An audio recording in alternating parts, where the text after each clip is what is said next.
Hello बच्चों, let's read this question. Question says let P and Q be points on the lines L1.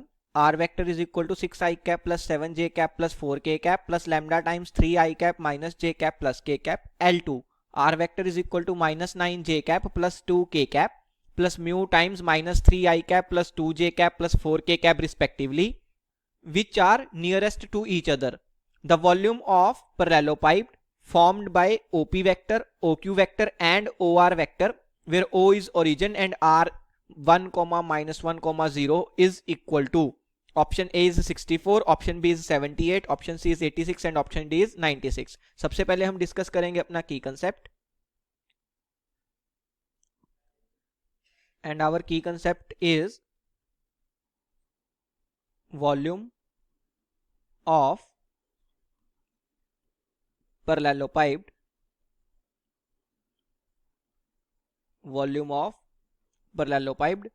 formed by vectors A vector, B vector and C vector. We can write formed by concurrent vectors, वो थोड़ा ज़्यादा सही होगा. Formed by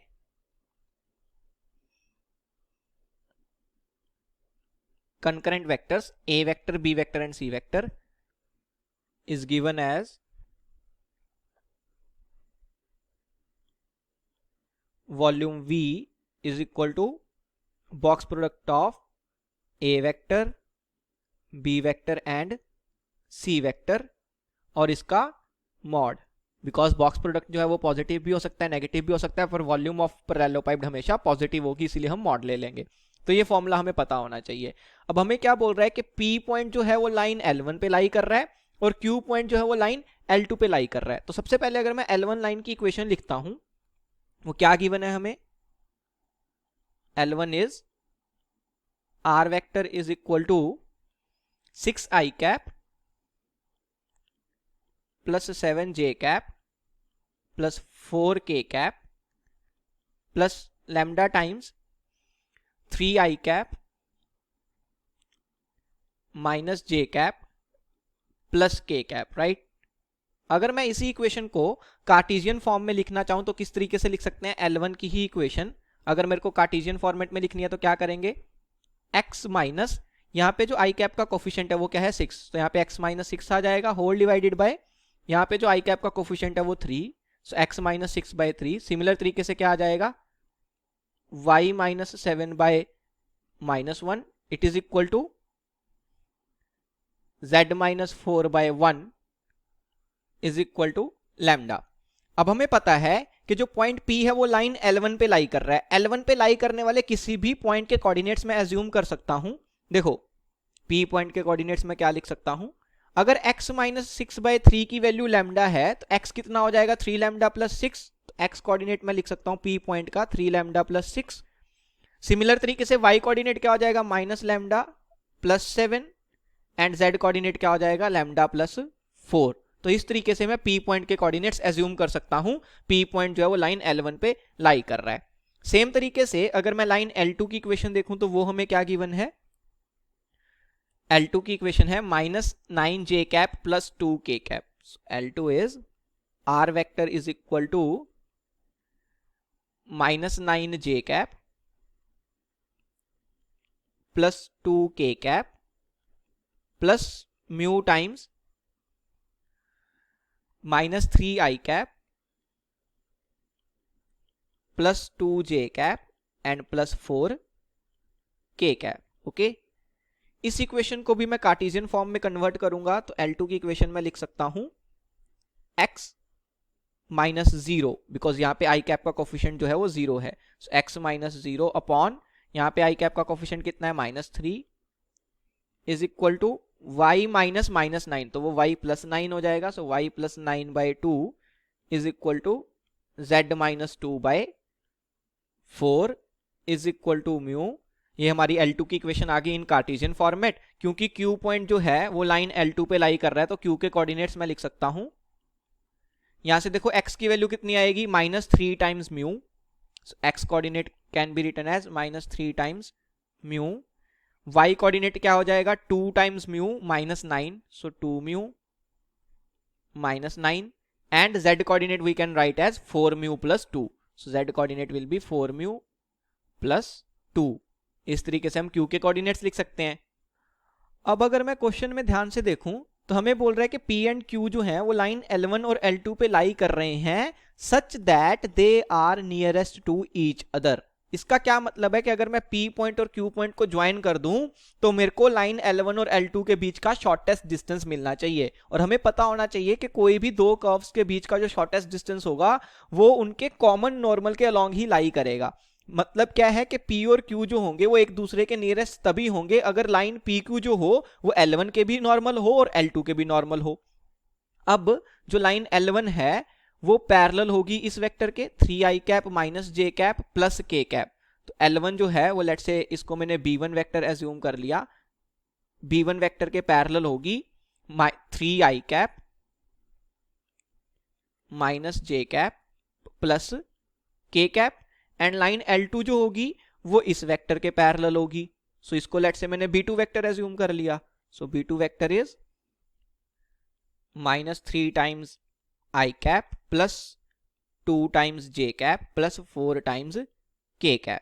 और अभी हमने देखा कि pq वेक्टर जो है वो लाइन L1 और लाइन L2 दोनों के नॉर्मल होना चाहिए.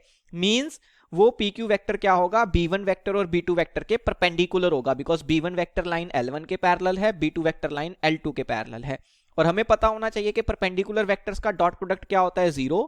तो मैं क्या बोल सकता हूं कि pq वेक्टर का b1 वेक्टर के साथ डॉट प्रोडक्ट ये इक्वल होगा pq वेक्टर का b2 वेक्टर के साथ डॉट प्रोडक्ट, और ये इक्वल टू 0 होना चाहिए. अब b1 वेक्टर और b2 वेक्टर मैं ऑलरेडी लिख चुका हूं, बचा क्या है pq वेक्टर लिखना, तो वो भी लिख लेते हैं.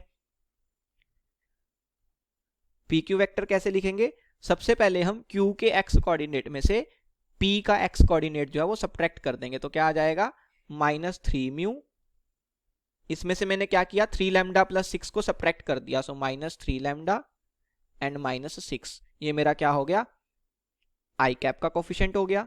नेक्स्ट सेम तरीके से Q के y कोऑर्डिनेट में से हम P का y कोऑर्डिनेट सब्ट्रैक्ट कर देंगे. तो क्या बन जाएगा प्लस 2 म्यू माइनस 9, इसमें से हमने सब्ट्रैक्ट कर दिया माइनस लैम्डा प्लस 7, तो वो क्या बन जाएगा प्लस लैम्डा माइनस 7. ये हमारा जे कैप का कोफिशिएंट हो जाएगा. प्लस के कैप का कोफिशिएंट कैसे आएगा, Q के z कोऑर्डिनेट में से मैं P का z कोऑर्डिनेट सब्ट्रैक्ट कर दूंगा. तो क्या बनेगा 4 mu plus 2 minus lambda plus 4, सो वो बन जाएगा माइनस लैम्डा माइनस 4. ये हमारा के कैप का कोफिशिएंट हो जाएगा. इसको अगर थोड़ा सिंप्लीफाई करें तो PQ वेक्टर विल बी, देखो आई कैप का कोफिशिएंट क्या बनेगा अगर मैं माइनस 3 कॉमन ले लेता हूं तो minus 3 times lambda plus mu plus 2, ये आई कैप का कोफिशिएंट हो गया. प्लस जे कैप का कोफिशिएंट क्या हो जाएगा 2 म्यू प्लस लैम्डा,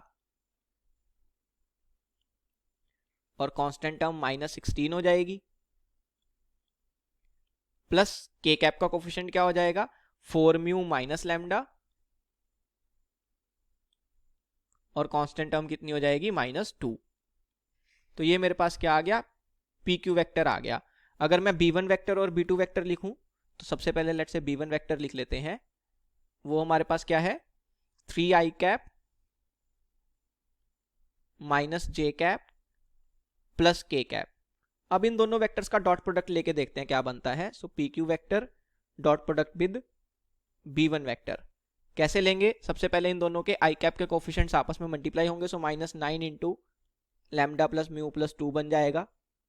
फिर इन दोनों के जे कैप के कोफिशिएंट्स आपस में मल्टीप्लाई होंगे तो minus of 2 mu plus lambda minus 16 बन जाएगा. फिर इन दोनों के कैप के कोफिशिएंट्स आपस में मल्टीप्लाई होंगे तो plus 4 mu minus lambda minus 2 बन जाएगा. इस तरीके से हम डॉट प्रोडक्ट लिख सकते हैं, और इसकी वैल्यू कितनी होनी चाहिए इक्वल टू 0. यहां से देखो क्या बनता है, लैम्डा का कोफिशिएंट क्या बनेगा minus 9 lambda, then again minus lambda, again minus lambda, that will be minus 11 lambda. Mu का coefficient minus 9 mu minus 2 mu and then plus 4 mu, that will be minus 7 mu. Next is constant term, that will be minus 9 into 2, minus 18, then plus 16, then minus 2, that will be minus 4 equal to 0. और let's say ये हमारी equation number 1 बन गई. Next अब हम क्या करेंगे, b2 vector भी लिख लेते हैं. b2 वेक्टर क्या था हमारे पास, minus 3i cap plus 2j cap plus 4k cap, right. अब हम क्या करेंगे, pq वेक्टर का b2 वेक्टर के साथ डॉट प्रोडक्ट लेंगे. सो pq vector dot product with b2 vector, देखते हैं कितना बनता है. सबसे पहले इन दोनों के आई कैप के कोफिशिएंट्स आपस में मल्टीप्लाई होंगे. सो 9 times lambda plus mu plus 2 बन जाएगा. फिर जे कैप के कोफिशिएंट्स आपस में मल्टीप्लाई होंगे. So plus 2 times 2 mu plus lambda minus 16 बन जाएगा. फिर के कैप के कोफिशिएंट्स आपस में मल्टीप्लाई होंगे तो plus 4 times 4 mu minus lambda minus 2 ये बन जाएगा. ये हमारा डॉट प्रोडक्ट आ गया. इसकी वैल्यू भी कितनी होनी चाहिए, 0 होनी चाहिए. इसको सिंप्लीफाई कर लेते हैं. यहां से देखो लैम्डा का कोफिशिएंट क्या बनेगा, 9 lambda plus 2 lambda minus 4 lambda, वो बन जाएगा 7 लैम्डा. देन म्यू का कोफिशिएंट देख लेते हैं, 9 mu plus 4 mu plus 16 mu, that will B 29 times mu. And last is constant term, वो क्या बन जाएगी, 18 माइनस 32 माइनस 8, वो बन जाएगी माइनस 22 इक्वल टू 0. ये हमारी सेकेंड इक्वेशन हो गई. अब लैम्डा और म्यू में हमारे पास दो इक्वेशंस हैं. इन दोनों को आपस में सॉल्व करके हम लैम्डा और म्यू की वैल्यूज निकाल सकते हैं. इन दोनों इक्वेशंस को सॉल्व करने के लिए हम यूज करेंगे एलिमिनेशन मेथड. उसके लिए मैंने क्या किया, ये जो फर्स्ट इक्वेशन है इसको मैंने मल्टीप्लाई कर दिया 7 से. तो क्या बन जाएगा, minus 77 lambda, so minus 77 lambda, then minus 49 times mu and minus 28 equal to 0. और जो सेकंड इक्वेशन है इसको मैंने मल्टीप्लाई कर दिया 11 से. तो क्या बन जाएगा, 77 times lambda plus 29 into 11, that will be 319 times mu. And constant term क्या बन जाएगी, minus 22 into 11, that will be minus 242 equal to 0. इन दोनों को ऐड कर देंगे तो देखो क्या बनता है, लैम्डा की टर्म्स आपस में कैंसिल होंगी. 319 minus 49, that will B 270. So 270 times mu minus 242 plus 28, right. तो वो कितना हो जाएगा, वो भी 270 ही हो जाएगा इक्वल टू 0. तो यहां से म्यू की वैल्यू कितनी आ जाएगी, यहां से म्यू की वैल्यू 1 आ जाएगी. म्यू इक्वल टू 1 अगर मैं किसी भी एक इक्वेशन में सब्स्टिट्यूट करता हूं, लेट्स से फर्स्ट इक्वेशन में ही सब्स्टिट्यूट कर दिया, तो क्या आएगा, minus 11 lambda minus 7 into mu. Mu की वैल्यू 1 है तो वो तो माइनस 7 ही हो जाएगा. तो minus 7 then minus 4 equal to 0. Minus 7 minus 4, that will be minus 11. उसको राइट हैंड साइड पे ले जाएंगे तो प्लस 11 हो जाएगा. तो this means minus 11 times lambda is equal to 11. तो यहां से मेरे पास लैम्डा की वैल्यू कितनी आ जाएगी, लैम्डा विल बी माइनस 1. अब मेरे को लैम्डा की वैल्यू भी मिल गई, मेरे को म्यू की वैल्यू भी मिल गई. तो मैं पॉइंट्स P और Q उन दोनों के कोऑर्डिनेट्स लिख सकता हूं. P के कोऑर्डिनेट्स क्या होंगे, देखो P के कोऑर्डिनेट्स क्या थे हमारे पास, x कोऑर्डिनेट था मेरे पास 3 लैम्डा प्लस 6, y कोऑर्डिनेट है minus lambda plus 7 and z coordinate है लैम्डा प्लस 4. लैम्डा को डाल देंगे माइनस 1, तो x coordinate will be 3, y coordinate will be 8 and z coordinate will be 3. सो 3, 8, 3 ये मेरे पास P पॉइंट के कोऑर्डिनेट्स आ जाएंगे. सो 3, 8, 3 ये मेरे पास P के कोऑर्डिनेट्स आ गए. सिमिलर तरीके से Q के कोऑर्डिनेट्स भी मैं लिख सकता हूं. Q के कोऑर्डिनेट्स कहां है हमारे पास, ये रहे. सो Q का x कोऑर्डिनेट कितना है, माइनस 3 म्यू, y कोऑर्डिनेट है 2 mu minus 9 and z coordinate है 4 म्यू प्लस 2. म्यू की वैल्यू अगर मैं 1 डालता हूं तो x coordinate will be minus 3, y coordinate will be minus 7 and z coordinate will be 6. So minus 3 minus 7 6 ये मेरे पास Q के कोऑर्डिनेट्स आ गए. अब अगर मेरे को P के कोऑर्डिनेट्स पता है, Q के कोऑर्डिनेट्स भी पता है, O के कोऑर्डिनेट्स तो सिंपली 0, 0, 0 ही होंगे. एंड आर के कोऑर्डिनेट्स भी हमें गिवन है 1, -1, 0। सो आर के कोऑर्डिनेट्स क्या है 1, -1, 0। अब मैं OP वेक्टर लिख सकता हूं। P के कोऑर्डिनेट्स क्या है 3, 8, 3। सो OP vector will be 3i cap plus 8j cap plus 3k cap. Similarly OQ vector भी लिख सकते हैं। Q के कोऑर्डिनेट्स क्या है -3, -7, -6। सो -3i cap -7j cap and plus 6k cap. And OR vector भी मैं लिख सकता हूं। R के कोऑर्डिनेट्स मेरे को पता है। सो OR vector will be simply i cap minus j cap. So i cap minus j cap, k cap का कोफिशिएंट 0 हो जाएगा। अब हमें क्वेश्चन में पूछ क्या रहा है, हमसे पूछ रहा है volume of parallelepiped formed by OP vector, OQ vector and OR vector where O is origin and R के कोऑर्डिनेट्स हमें गिवन है। तो हम क्लियरली देख सकते हैं कि OP वेक्टर, OQ वेक्टर और OR वेक्टर ये तीनों ओरिजिन से पास कर रहे हैं, तो तीनों कंकरेंट वेक्टर्स हैं।